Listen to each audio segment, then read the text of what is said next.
Ok, bueno, vamos a continuar con la clase de ayer.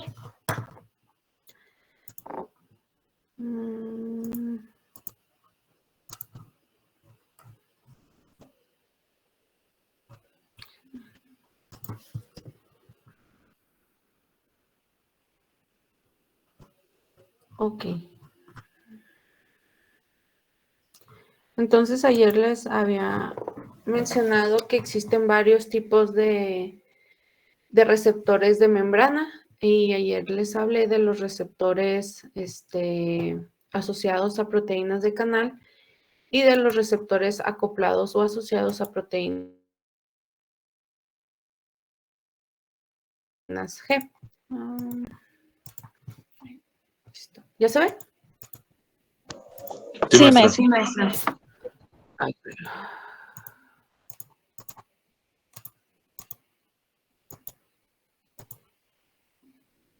ok. Bueno.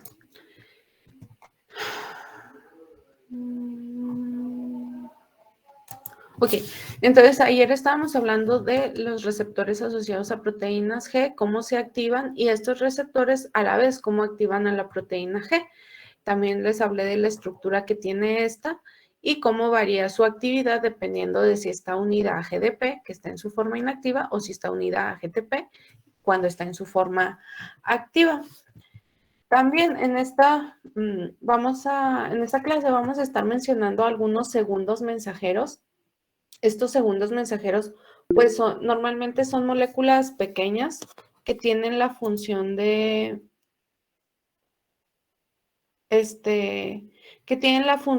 activar a otras proteínas. Normalmente los segundos mensajeros no son proteínas, o sea, les repito, son moléculas pues más pequeñas, pero que sí tienen esa función de activar a otras proteínas, ¿sí?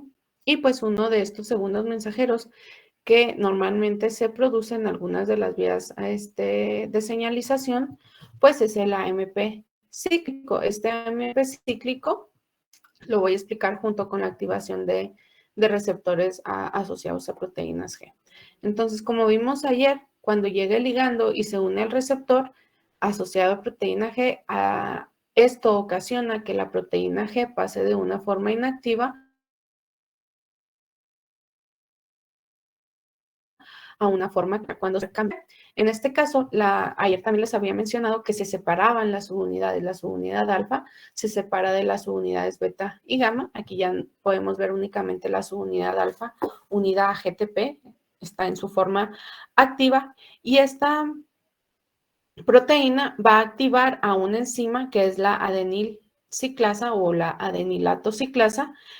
Y la función de esta enzima es producir el AMP cíclico a partir de ATP. Entonces, les decía, este AMP cíclico es un nucleótido, se va a ir a unir a otra enzima que es la proteincinasa dependiente de AMP cíclico o también denominada proteincinasa A.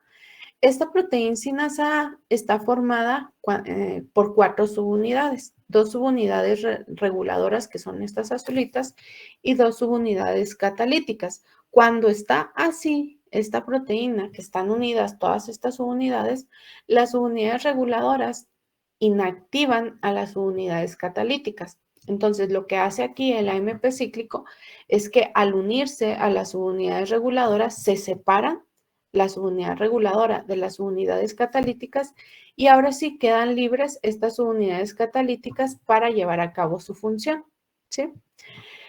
Entonces, ya una vez activada esta proteincinasa A puede tener generar varias respuestas rápidas o respuestas lentas. Ayer les platiqué. Una respuesta lenta es aquella que implica la activación de genes, como es lo que se muestra en este esquema. Una vez que se activa esta proteincinasa A, se transloca al núcleo y activa a unas proteínas que se denominan proteínas de unión a elementos de respuesta de AMP cíclico o por sus siglas CREP en inglés. Y estas proteínas activas se unen a unos elementos a ciertas secuencias que hay dentro del ADN que se les denomina elementos de respuesta a AMP cíclico, que se denominan CRE por sus siglas en inglés. Y pues esta unión de los CREP con los CRE, ocasionada gracias a la proteína sinasa A, pues activa los genes de respuesta y pues ya se ocasiona un cambio en el comportamiento de la célula. También aquí, ayer les mencionaba, así como es importante que se activen estas vías de señalización, pues de igual importancia es que se inactiven. Entonces, ¿cómo se inactiva el AMP cíclico? Se inactiva gracias a otra enzima, que es la fosfodiesterasa de AMP cíclico. Lo que hace esta enzima es que convierte el AMP cíclico a AMP, así normal. Y pues ya con esto disminuyen las concentraciones de AMP cíclico y pues en este caso pues disminuiría la actividad también de la proteína sinasa A. Y así como se generan respuestas lentas, también se pueden generar respuestas rápidas por parte de la proteína sinasa A y por ende del AMP cíclico. Aquí está, ahí en el Kirschbaum les explicaban cómo la proteína sinasa A estaba involucrada también en la degradación del glucógeno. Las células hepáticas pues es una de las principales células que tienen como función el almacén del glucógeno. Entonces, ustedes saben, pues el glucógeno es una forma de almacenar esa glucosa extra que tenemos.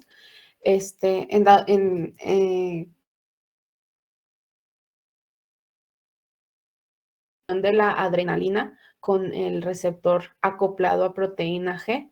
Esta unión de ligando-receptor, pues activa la proteína G y como lo mencionamos, la proteína G a su vez activa a la adenilato ciclasa, incrementando los niveles de AMP cíclico y pues esta AMP cíclico pues activa a la proteína sinasa A.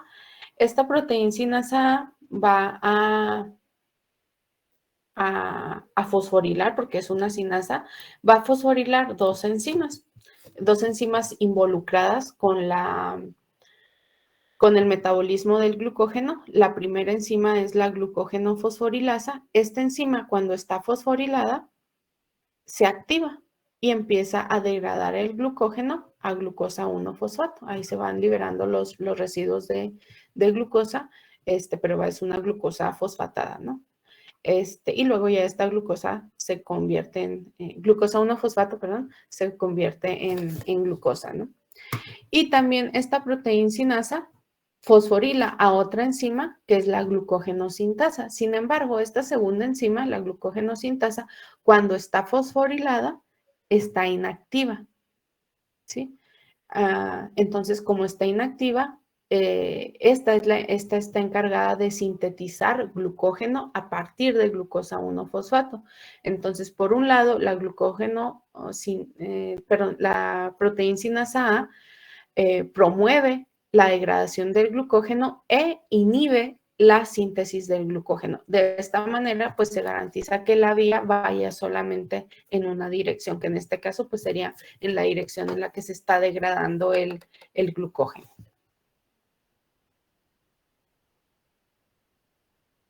Y pues si se fijan, aquí no hay activación, son proteínas que ya están presentes en el citoplasma y que simplemente están unas activas, unas inactivas, y pues la proteína sinasa se encarga de activar unas y de inactivar a otras. Y pues aquí en esta diapositiva pues se ilustra, viene otro ejemplo de cómo el AMP cíclico también actúa como segundo mensajero. Y pues les decía, pueden generar efectos rápidos cuando no involucra la transcripción de genes o efectos lentos cuando sí los involucras, que pues era lo que les mencionaba ahorita, cuando la proteína sinasa A se transloca al núcleo y activa los elementos de respuesta a AMP cíclico. Y otro ejemplo de un efecto intracelular rápido es en el caso de las células receptoras del olor. En la membrana de estas células hay unos receptores que también son receptores acoplados a proteínas G. Estos receptores pues son los que unen, a los que se les unen las moléculas odoríferas o las que provocan el aroma, el olor. Y cuando se unen el ligando con el receptor, igual forma se activa la proteína G. La proteína G activa a la adenilato ciclasa, se incrementan los niveles de AMP cíclico. Sin embargo, aquí el AMP cíclico va a ir y activar a una proteína de canal. Este canal iónico se va a abrir y va a permitir la entrada de sodio y de calcio, de iones sodio y de iones calcio, lo cual va a ocasionar la despolarización de la membrana y pues el inicio de un impulso nervioso. Igual, si fijan, nunca se habla de la transcripción de genes, por eso pues es una respuesta rápida que pues, rápidamente percibimos los olores, ¿no? Luego, además del AMP cíclico, hay otros segundos mensajeros que participan en estas vías de señalización. Dentro de estos segundos mensajeros también se encuentran el diacilglicerol y el IP3 o el inositol trifosfato. Estas dos moléculas se derivan de una misma, que es el PIP2, que es el diacilglicerol. Diacilinositol difosfato o bifosfato, o PIP2, y pues aquí les voy a explicar cómo se forman estos dos segundos mensajeros que les mencioné. Estos mensajeros, el diacilglicerol y el IP3, se pueden formar por la activación de receptores asociados a proteínas G, como se muestra en este esquema, o también por la activación de receptores asociados receptores catalíticos, que ahorita más adelante se los vuelvo a mostrar, pero con receptores catalíticos.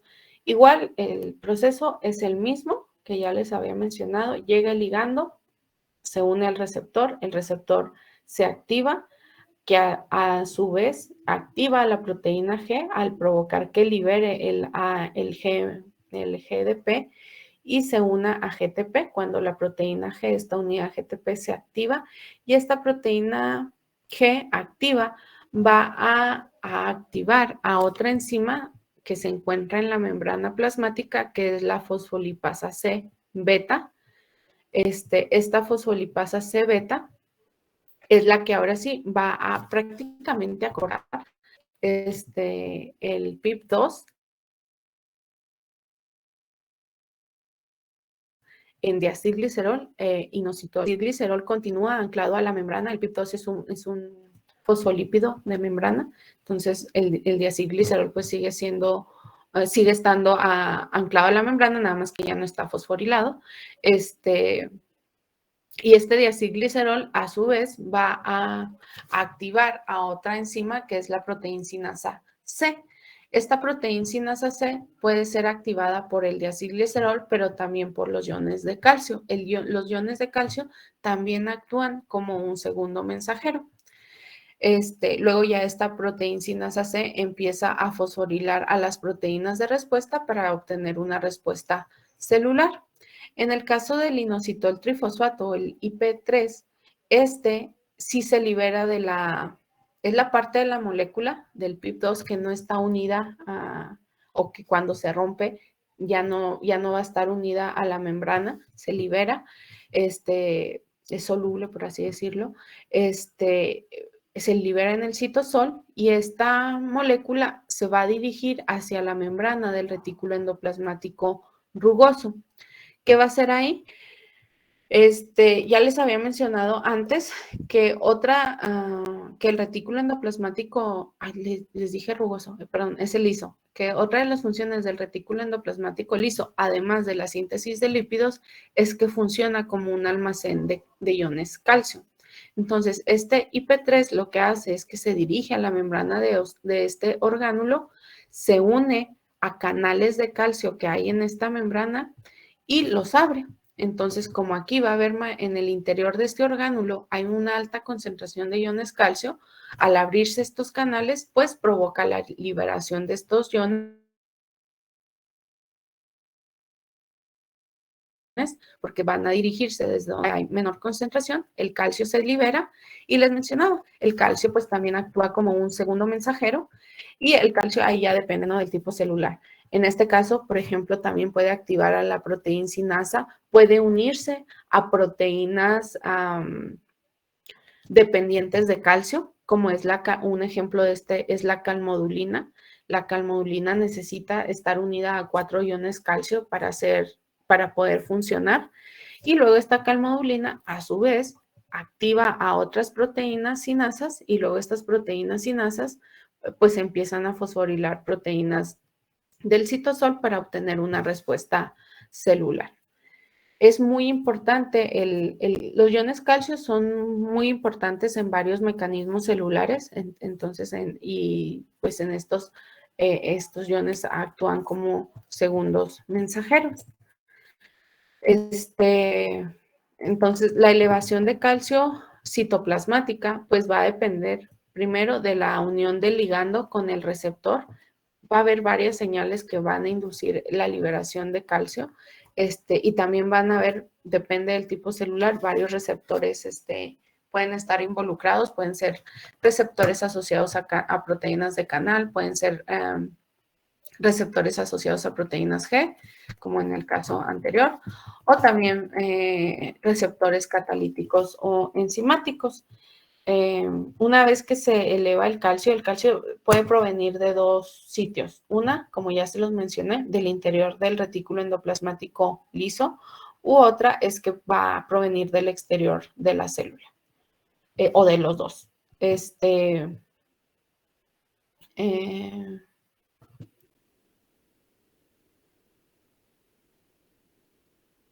Ya les digo, ya una vez que se libera el mensajero, y pues ya también depende del tipo celular, pues va a ser la respuesta celular que se va a generar.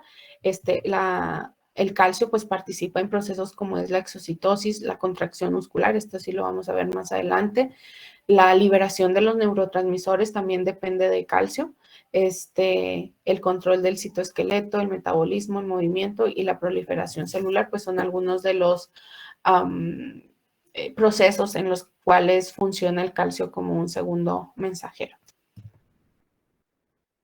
Y en esta otra diapositiva, pues es otro ejemplo donde participan los receptores acoplados a proteínas G, y aquí viene la participación de otro segundo mensajero, diferente a lo que ya hemos mencionado, que en este caso es el GMP cíclico.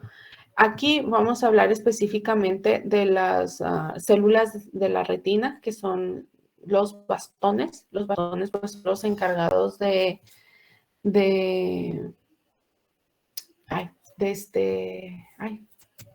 percibir lo que es la luz. Ahora, cuando estas células o nosotros estamos en condición de obscuridad, esto funciona aquí. Cuando está en condición de obscuridad, está activa una enzima que es la guanilato ciclasa. Lo que hace esta enzima es transformar el GTP en GMP cíclico. El GMP cíclico, pues también es un segundo mensajero y va a actuar activando los canales iónicos de sodio.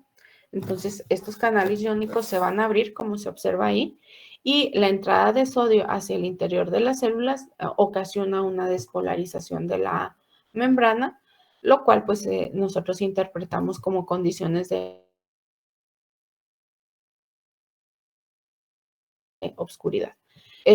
Ahora, cuando hay luz, esta luz va a activar a receptores acoplados a proteínas G. La proteína G se va a activar y esta a su vez activa otra enzima que es la fosfodiesterasa de GMP cíclico. Lo que hace esta enzima es degradar el GMP cíclico para disminuir de esta forma las concentraciones de este segundo mensajero y que ya no se una a los canales de sodio. Los canales de sodio, por la disminución en la concentración del GMP cíclico, se van a cerrar y ya no se va a permitir la entrada de sodio. Entonces, pues ahí se va a generar una hiperpolarización de la membrana. Y ya por último están los receptores enzimáticos o catalíticos.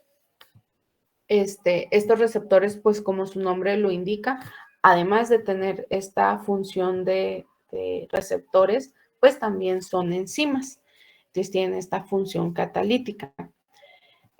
Hay varios tipos de receptores enzimáticas, como son los receptores tirosina-sinasa, que son pues, los más mencionados. Estos receptores pues tienen la actividad de quinasa, que quiere decir que pueden fosforilar residuos de tirosina. Luego están los receptores serina, treonina, quinasa, que estos pues también pueden fosforilar los residuos de treonina o de serina. Luego están los receptores con actividad fosfatasa, que estos pues en lugar de agregar grupos fosfatos los retiran. Y pues también los receptores con actividad de guanilato ciclasa, pues que esta ya había mencionado, la guanilato ciclasa lo que hace es incrementar los niveles de cíclico. Y luego están otros, que son los que están aquí ilustrados. Estos son receptores asociados a proteínas TK. Estos receptores no tienen actividad enzimática como estos, pero sí se asocian con proteínas que sí tienen actividad tirosina-sinasa. Entonces son parecidos, pero pues estos propiamente dicho no tienen esta actividad enzimática. Les decía, estos, bueno, de los que más se mencionan, pues son los receptores tirosin-sinasa. Estos receptores cuando están inactivos, están en una forma monomérica, así, o sea, una cadena polipeptídica sola. Cada cadena polipeptídica tiene 3 dominios: el dominio extracelular, que es el dominio que se une al ligando, el dominio transmembrana y el dominio intracelular, que es el dominio tirosina-sinasos, es el dominio que tiene la actividad enzimática. ¿Cómo funcionan estos receptores?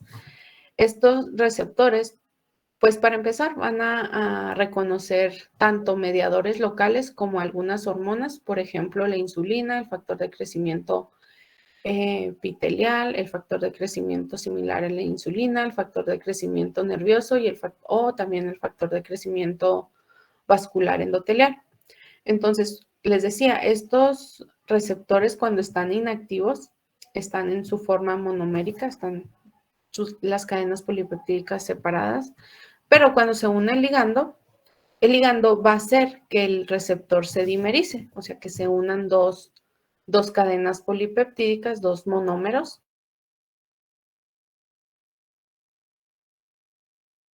Se dimeriza, se activa el catalítico. Entonces, una vez que se activa su dominio catalítico, va a haber una autofosforilación cruzada. Les digo, son tirosina quinasa, quiere decir que este monómero va a fosforilar residuos de tirosina del monómero contiguo y este segundo monómero va a fosforilar residuos de tirosina del primero. Entonces, ahí está autofosforilación cruzada y luego quedan estos residuos de tirosina fosforilados que van a reclutar proteínas adaptadoras, que son estas. Estas proteínas adaptadoras tienen unos dominios de unión que se les denomina dominios de unión SH2, que es a través de estos dominios que se unen a los receptores tirosina-sinasa, y luego ya estas proteínas adaptadoras, pues a su vez activan a otras proteínas y así se inicia la cascada de señalización. En el caso del receptor de insulina y el receptor del factor de crecimiento similar a insulina, son receptores tirosin-sinasa, pero que tienen una estructura diferente a la que les acabo de explicar.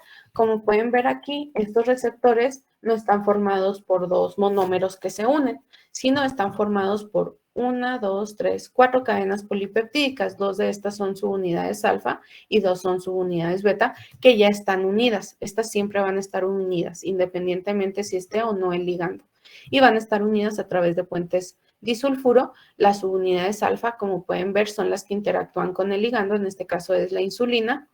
Y las subunidades beta, pues son las que tienen tanto un dominio extracelular, un dominio transmembrana y un dominio intracelular, que este último es el dominio tirosina sinasa. Lo demás es lo mismo. Una vez que llega el activa el dominio tirosin sinasa del receptor, ahí está fosforilación cruzada, en este caso de las cadenas beta, y a estos residuos de tirosina fosforilados, pues llegan estas moléculas o proteínas adaptadoras que pues van a iniciar la cascada de señalización.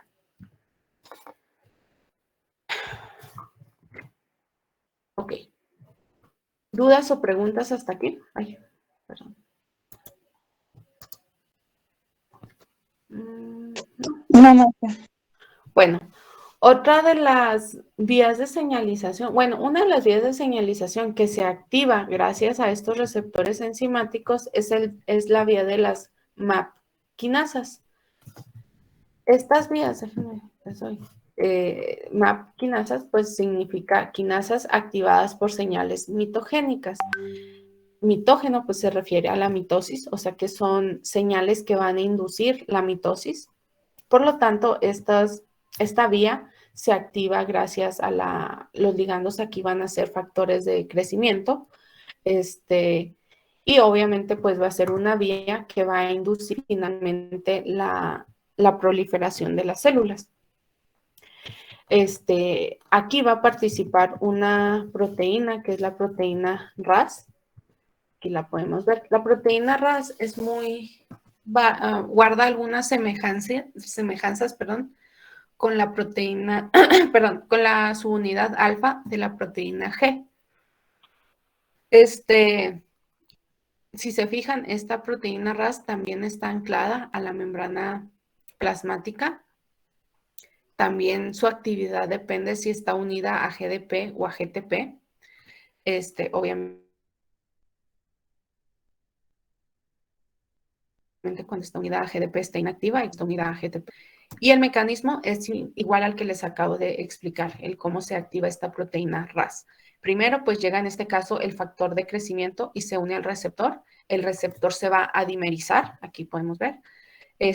Una vez dimerizado, se activa su dominio catalítico, se autofosforila el receptor y luego llegan las proteínas adaptadoras. Esta proteína adaptadora a su vez va a activar a otra enzima que es una proteína intercambiadora de nucleótidos de guanina, que esta ahora sí va a ser la intercambiada de liberar el GDP de la proteína RAS para que llegue y se una el GTP y ahora sí quede la proteína RAS unida a GTP y en una forma activa.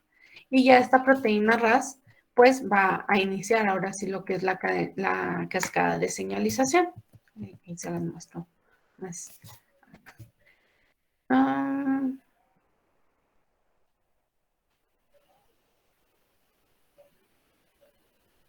Ok. Aquí nos quedamos. Ya RAS, una vez que está unida a GTP en forma activa, y les digo, esta inicia es una cascada de señalización. RAS activa a RAF, RAF activa a MERC, MERC fosforila y activa a ERK, y ERK es un factor de transcripción es una proteína que se va a translocar al núcleo para activar a factores de transcripción. Obviamente que estos genes que va a activar, se van a activar gracias a la activación de ERK, pues son genes involucrados en el control del ciclo celular, porque pues aquí lo que se va a inducir es que la célula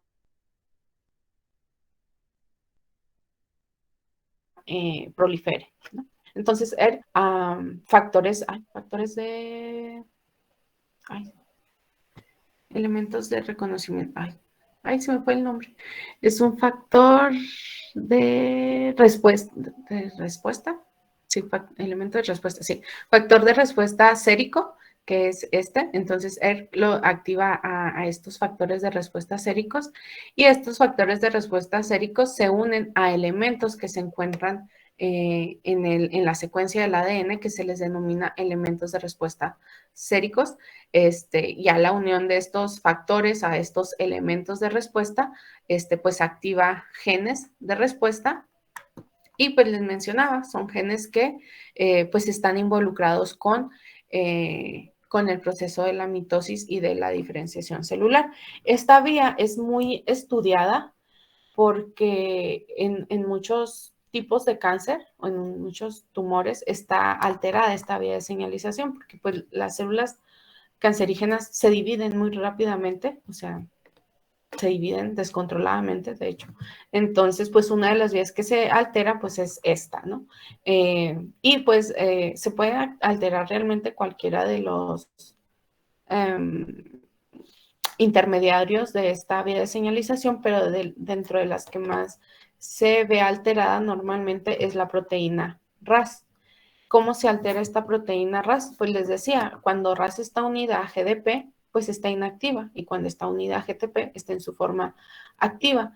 Entonces, la proteína RAS eventualmente hidroliza el GTP para quedar de nuevo unida a GDP y que de nuevo esté inactiva esta proteína. En algunos tipos de cáncer se ha observado que esta proteína pierde la capacidad de inactivar, está constantemente activa. Por esto, estas células fácilmente entran en división. ¿Sí?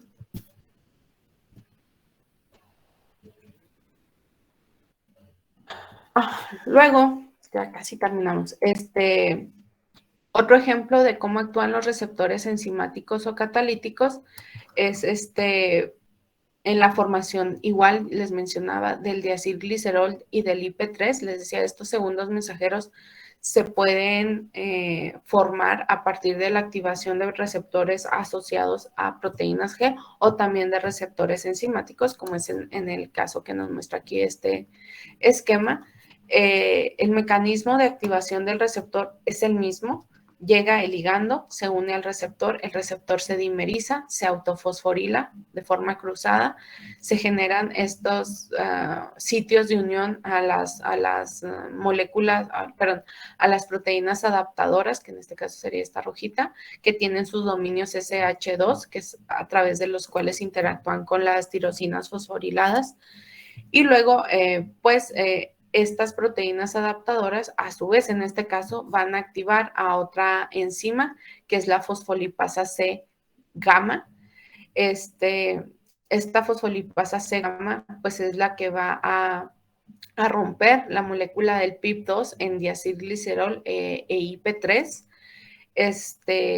Ya sabemos, el diacilglicerol a su vez activa a la proteincinasa C y el IP3 pues se va a la membrana del retículo endoplasmático liso para liberar el calcio, el ion calcio.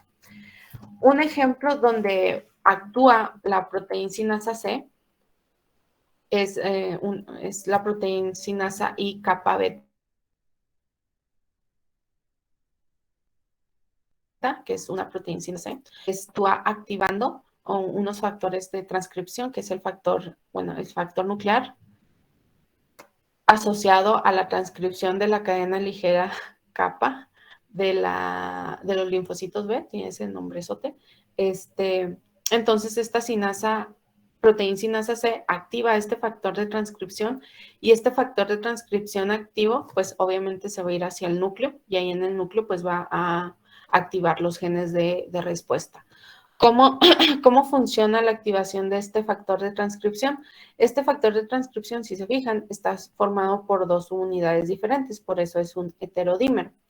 Pero este heterodímero, si está unido a otra proteína, que es una proteína inhibidora, que en este caso es el I kappa beta, pues este factor de transcripción va a estar inactivo.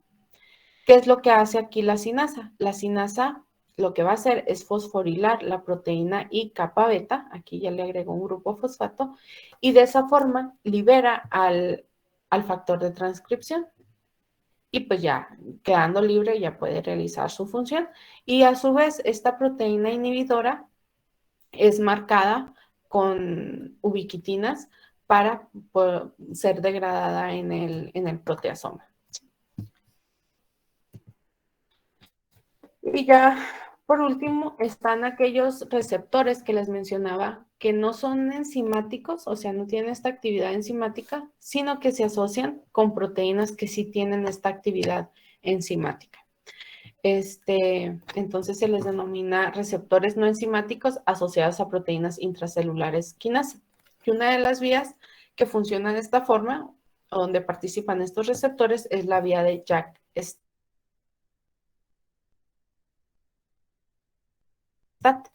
Es igual, ligando se une al receptor. Aquí el receptor también se va a dimerizar, solamente que aquí el receptor no tiene actividad catalítica, o sea, no se puede autofosforilar, pero para eso están las proteínas JAK. Las proteínas JAK son sinasas. Estas proteínas van a fosforilar al receptor en sus residuos de tirosina, aquí ya están fosforiladas, y van a, por así decirlo, a atraer a las proteínas STAT. STAT se refiere a transductores de la señal y activadores de la, aquí es de transcripción, no de traducción, y activadores de la transcripción. Entonces, les digo, atraen a estas proteínas STAT. Las proteínas STAT también son fosforiladas por las proteínas JAK, y ya una vez que están fosforiladas estas proteínas STAT, se dimerizan y se translocan al núcleo para activar los genes de respuesta. Como en las citocinas, los interferones, la hormona del crecimiento y la prolactina, pues son algunos ligandos que se unen a este tipo de receptores no enzimáticos, pero que sí se asocian con proteínas que tienen actividad de quinasas. ¿Dudas o preguntas hasta aquí, chicos? No, maestra. ¿No? Bueno, yo sé que es un poco complicado porque son como muchas moléculas y muchos nombres diferentes, pero lo que sí es que se den cuenta que pues cualquier vía de señalización pues inicia con esta unión de ligando con el receptor, y ya dependiendo del tipo de receptor, si es de canal, si es asociado a proteína G, si es enzimático, si se fijan, pues todos tienen como que la misma forma en la que se activan estos receptores.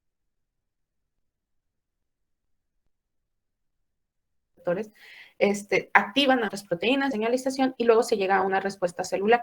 Ya la respuesta celular depende, ¿no? Ya del tipo de célula del que estemos hablando. Puede ser lo que les decía, puede ser el mismo ligando el que esté uniéndose al receptor, pero el efecto va a depender del tipo celular que esté recibiendo esa señal, ¿no? Bueno, sí les tomé lista, ¿verdad? Bueno, les voy a poner unas preguntas, es para que elijan. Tienen que tapar las preguntas. Y pues ya les decía, esta actividad normalmente la ponía cuando daba clases en selectivo, y la ponía por equipo, pero pues aquí pueden contestar obviamente de forma individual, y ya pues si contestan correctamente, les pongo participación. Déjenme, les pongo la diapositiva.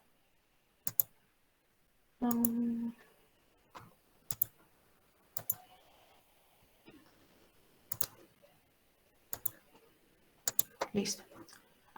Bueno, pueden elegir. Espérenme tantito.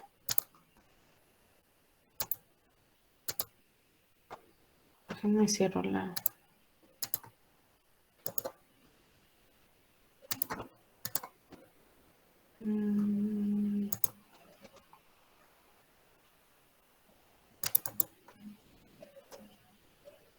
Ahí está.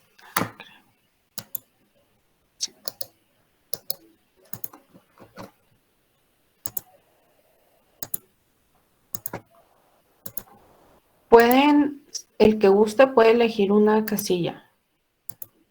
Hay unas preguntas pues fáciles, hay unas preguntas difíciles y hay unas preguntas cuyas respuestas todavía no hemos visto. Esa pues ya yo les digo si todavía no las vemos. El que guste elegir una casilla y así se sabe la respuesta, pues levantan la mano.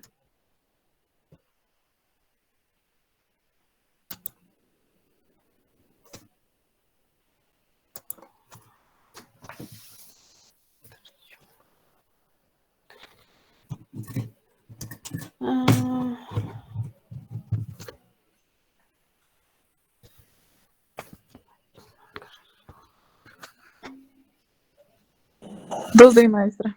Ahí voy.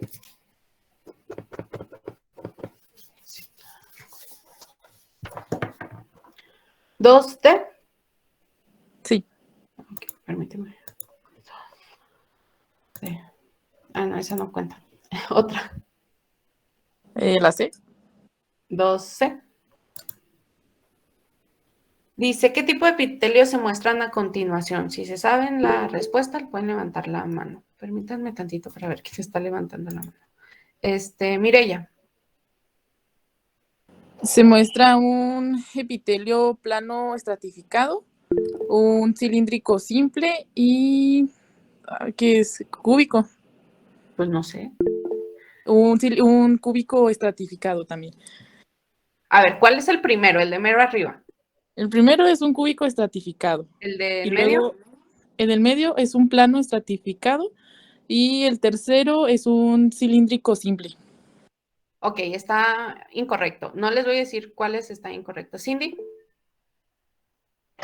El primero es un... ¿Cómo? Sí, el de mero arriba. ¿Cuál es? Ah, sí. El primero, el de mano arriba, es un cúbico estratificado. El segundo es un plano simple. Y el tercero es un cilíndrico estratificado. ¿El tercero cuál es? No te alcancé a escuchar, disculpa. Cilíndrico estratificado, está correcto. Sí. Ahí te falló el del medio y el último. Pero ya los otros sí están. Cindy sí los contestó correctamente los tres. ¿Sí? Permítanme tantito. Cindy. Ay.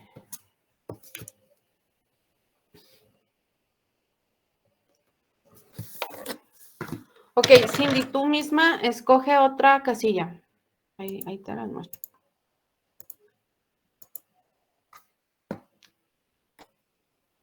El 1F. Forma las fibrillas de anclaje que une la lámina basal con la lámina reticular subyacente.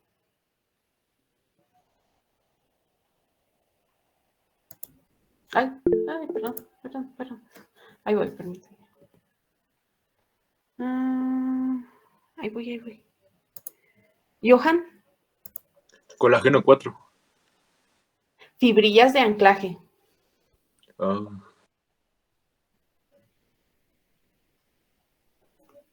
Lean de nuevo. Forma las fibrillas de anclaje que une la lámina basal con la lámina reticular subyacente.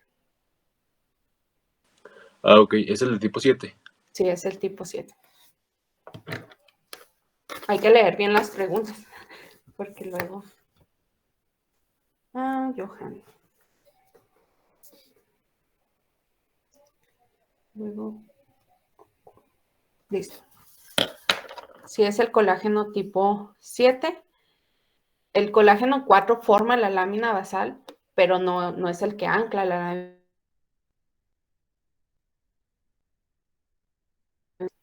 ¿Qué es? No alcanza. A ver, Johan, elige otra. La 5E. 5. Ay, se me dice que es bonus, ¿eh? No es cierto. Dice, menciona los 3 modificaciones de la región apical de las células epiteliales y una característica de cada una de ellas. Si saben la respuesta, pueden levantar la mano. Mireya. Bueno, las 3 modificaciones son microbiosidades y una característica de las microbiosidades es que son evaginaciones citoplasmáticas que contienen un núcleo de filamentos de actina. Ajá. Los esterocilios, que son microbiosidades largas que poseen también un núcleo de filamentos de actina, y los cilios, que son evaginaciones citoplasmáticas que contienen haces de microtúbulos. Ok, sí está correcto.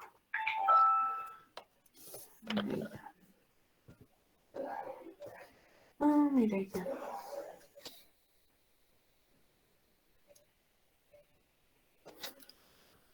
Pues es que te tocó exponer eso, ¿verdad, Mireya? Me tocó exponer de tejido epitelial, pero para entender bien mi tema tuve que leer los otros temas para entender muy bien ya el mío. Ok. Elige una casilla, Mireya. 4A. 4. Nombra la estructura señalada en la las estructuras señaladas en la imagen. Y ahí yo les digo, ay, perdón, era la 4A. Alguien que me diga la estructura A, nada más la A.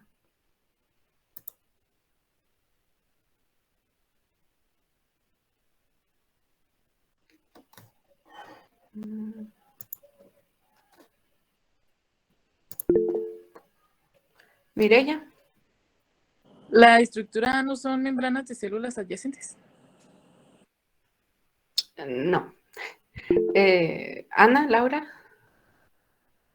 Bueno, o sea, sí es membrana, pero no de células adyacentes. Ana, Laura.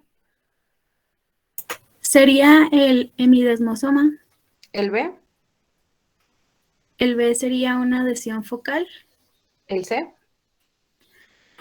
El C sería la lámina lúcida.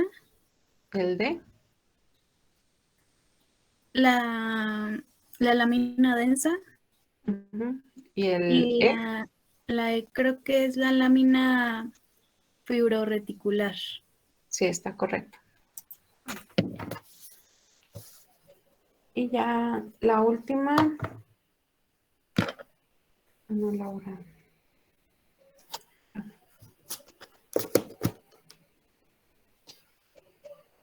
Escoge también una casilla, Ana. Ahí le regreso, permíteme tantito. La 2G. 2G. G. Dice, lo que le hice en la imagen, bueno, ahí está. Bueno, lo que le hice en la imagen, las siguientes estructuras: región basal, región apical, membrana basal y región lateral. Si se saben la respuesta, pueden levantar la mano. Cindy. Bueno, la parte superior pues sería la región apical. Las que se encuentran pues ahí por donde están las flechitas, ya es lo que sería la región lateral. La región basal es la que se encuentra, pues, la membrana basal sería la cintita esa que se ve más de rosa, más rosa más fuerte, y la región basal pues ya sería lo que se encuentra arribita de esa cintita. Ok. Nada más me puedes repetir la región apical y la lateral porque no te escuché. La región apical es la región, pues, toda la superior de esas células. Ajá. Y la lateral es, pues, bueno. Sí, pues la lateral. Sería esta parte. Sí, ahí no puedo. Sería pues esta parte, ¿no? ¿Sí venimos? Sí. Sí, esta sería, ay, perdón. Región apical, región lateral. Esta, pues, ahí depende ya de cada célula, ¿no? Región basal, y esta la que mencionaste, esta como cintilla que está por debajo del epitelio, pues es la membrana basal. Ok. Sí, ya habías tenido participación. Sí.